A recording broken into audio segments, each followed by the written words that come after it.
بسم الله الرحمن الرحيم. لا يستوي القاعدون من المؤمنين غير أولي الضرر والمجاهدون في سبيل الله بأموالهم وأنفسهم.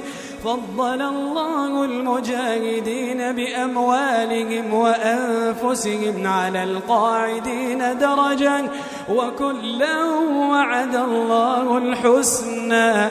وفضل الله المجاهدين على القاعدين أجرا عظيما، درجات منه ومغفرة ورحمة، وكان الله غفورا رحيما. إن الذين توفاهم الملائكة ظالمي أنفسهم قالوا فيم كنتم؟ قالوا كنا مستضعفين في الأرض.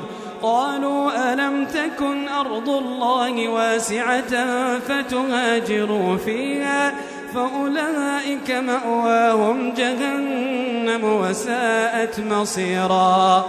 إلا المستضعفين من الرجال والنساء والولدان لا يستطيعون حيلة ولا يهتدون سبيلا، فأولئك عسى الله أن يعفو عنهم، وكان الله عفوا غفورا.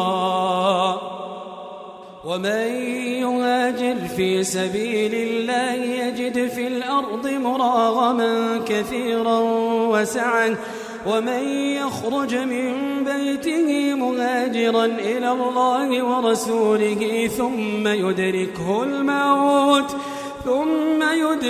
الموت فقد وقع أجره على الله، وكان الله غفورا رحيما. وإذا ضربتم في الأرض فليس عليكم جناح أن تقصروا